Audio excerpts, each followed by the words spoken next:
ये है Titanic submarine. 18 जून को 5 लोग 2-2 करोड़ का टिकट खरीदकर इस सबमरीन में बैठकर डूबे हुए टाइटैनिक के मलबे को देखने के लिए जाते हैं, जो कि लगभग 4 किलोमीटर नीचे अटलांटिक ओशियन में पड़ा है। लेकिन समुद्र में जाने के करीब 2 घंटे बाद ही सबमरीन से कांटेक्ट टूट जाता है और फिर इसे ढूंढने के लिए सर्च ऑपरेशन चलाया जाता है। लेकिन 5 दिन के बाद 23 जून को खबर आती है कि लापता हुई सबमरीन गहरे पानी के प्रेशर की वजह से सिर्फ 20 मिलीसेकंड में ही कुछ इस तरह फट गई और सबमरीन के टुकड़े टाइटैनिक के मलबे से 1600 फीट दूर पड़े मिले और सबमरीन में बैठे 5 अरबपतियों की मौत हो गई। और इसे हेलो दोस्तों, नॉलेज गैनन के व्लॉग में आपका स्वागत है। मैं हूं जीवराखन और आप जानने वाले हैं। आरएमएस टाइटैनिक दुनिया का सबसे बड़ा वाष्प आधारित यात्री जहाज था। वह साउथम्पटन, इंग्लैंड से अपनी प्रथम यात्रा पर 10 अप्रैल 1912 को रवाना हुआ।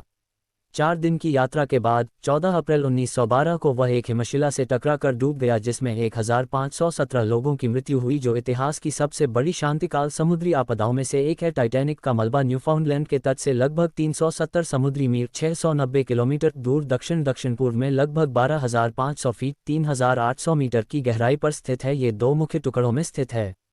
उन दोनों टुकड़ों में लगभग 2000 फीट 600 मीटर की दूरी है। समुद्र तल से टकराने के कारण हुई क्षति बावजूद जहाज का सामने का हिस्सा अभी भी पहचाना जा सकता है। इसके विपरीत पीछे का हिस्सा पूरी तरह से बर्बाद हो गया है। ओलंपिक श्रेणी का यात्री liner Titanic white star line के हस्तगत में था और उसका निर्माण बेलफास्ट आयरलैंड के हालैंड और वुल्फ शिपयार्ड में किया गया था।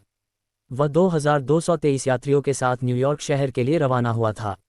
ये तथ्य है कि जब जहाज डूबा उस वक्त जहाज पर उस समय के सभी नियमों का पालन करने के बावजूद केवल 1178 लोगों के लिए जीवन रक्षक नौक थी। पुरुषों की मृत्यु की असंगत संख्या का मुख्य कारण महिलाओं और बच्चों को पहले प्रधानता देना था।